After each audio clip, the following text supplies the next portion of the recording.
Hey guys, my name is Matsumiao, and welcome to our episode of Sunday Mailbox. This is a video series where you, the viewer, can submit your gaming-related questions, and then I will give my humble opinion on them. To get the formalities out of the way real quick, if you would like to submit your own question that could be featured in an upcoming episode, you can do so by leaving a comment down below, or by sending me a Facebook or Twitter message. The first question for today comes from John, and it is, what do you think about an operator in Rainbow Six Siege who could reinforce only halfway up a wall? So admittedly, at first glance, I wasn't all that impressed by this idea because I couldn't think of really any application for how this would benefit the defensive team.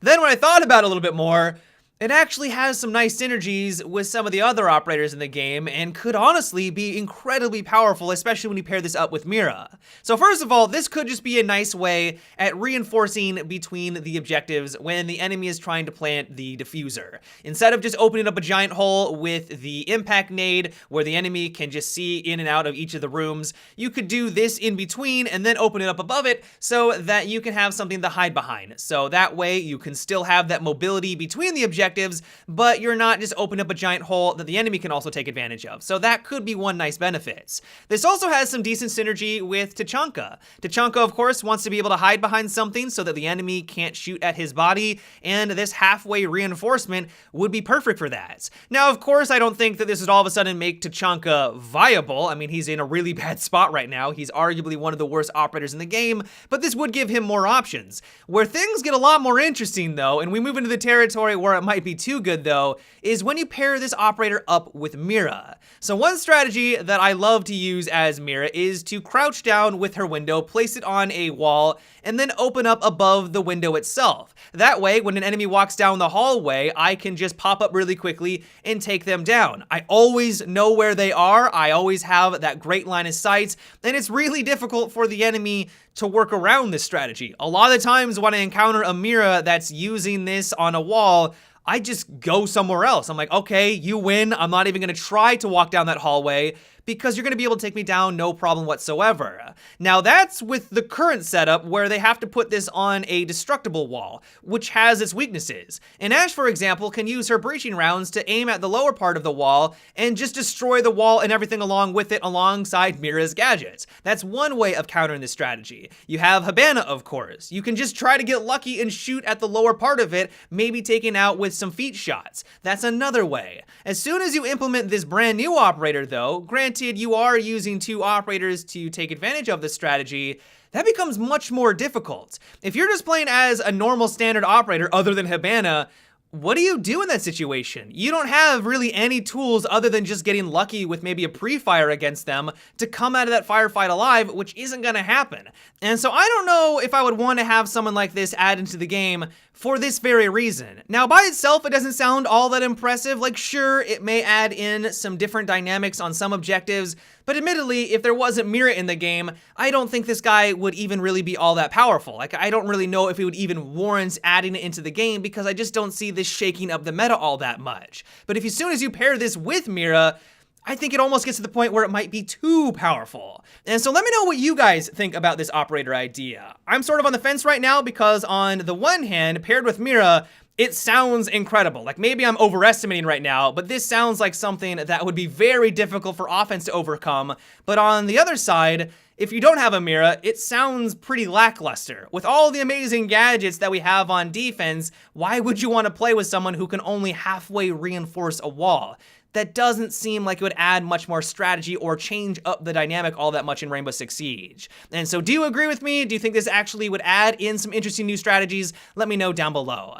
The next question comes from Jay, and it is, what do you think about a new operator in Rainbow Six Siege that has a flamethrower sort of gadget that can burn down unreinforced walls? This would bring a lot to Siege. It would take 3 to 5 seconds to burn down the walls, and the only noise you can hear is the fire crackling. With walls with metal bars like the ones on House, it would burn down the wall and leave the metal bars, creating new lines of sights. So this is a question that I've gotten a lot in the past, and I always found it a bit silly because I can never think of a reason why you would want to bring this guy to your offensive team when there's all of the other amazing operators that can get through unreinforced walls better and faster. Like, why wait the 3 to 5 seconds, let the enemy know that you're trying to get through that wall when you have someone like Sledge or Buck? They just seem to do it better. Why have this flamethrower operator? The thing is, though, is that as soon as you mention that this would be able to open up new lines of sight through those metal bars, then it got me thinking that, yeah, actually, this could be really strong.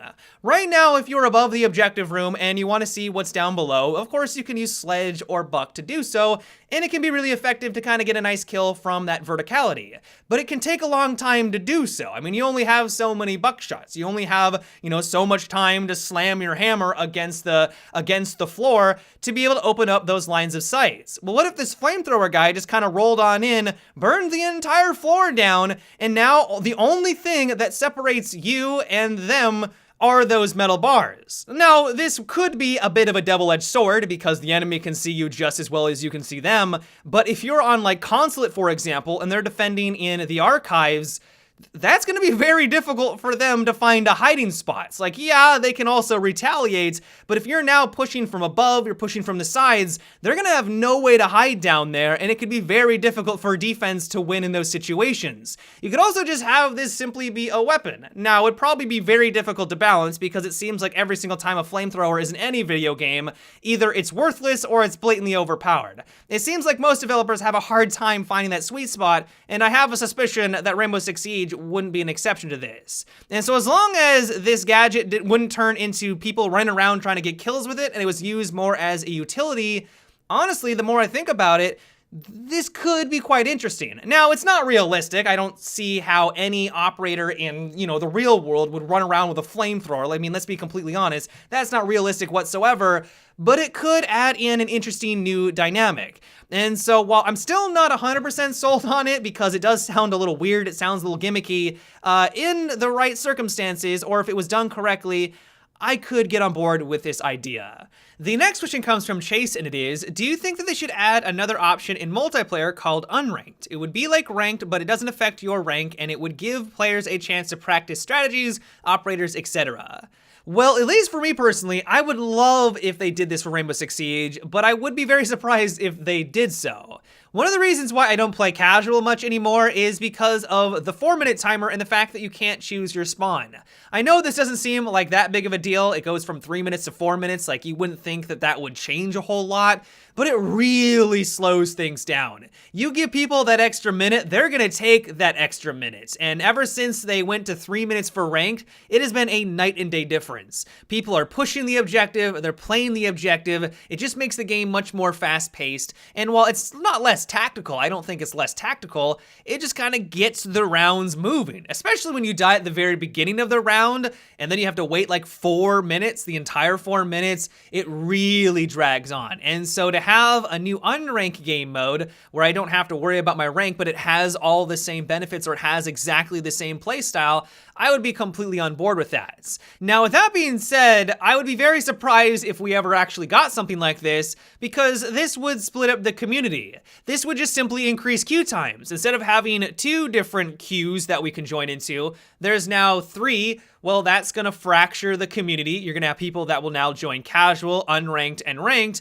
And so without a shadow of a doubt, this would make every single queue time for all 3 of those, it would just make every single one of them longer. And so I could see that being one reason why they don't add it. The other reason is that this is already very similar to the other game modes. I mean, casual is meant to be what you just described, but it isn't because they're trying to cater to new people that are jumping in for the very first time.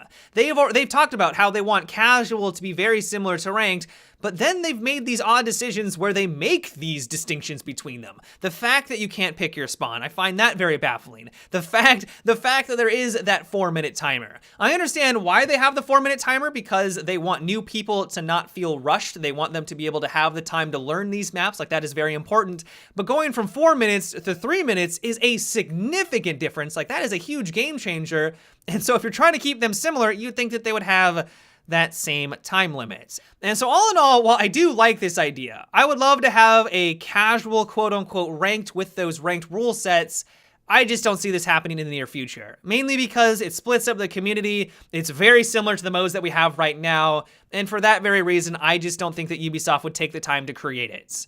The next question comes from Nick, and it is, do you think that Ubisoft should get rid of the small bulletproof railings on stairs? Oh, you mean the bane of my existence? The one thing that apparently is a magnet for all of my shots, and I don't get a single hit on the enemy because of it?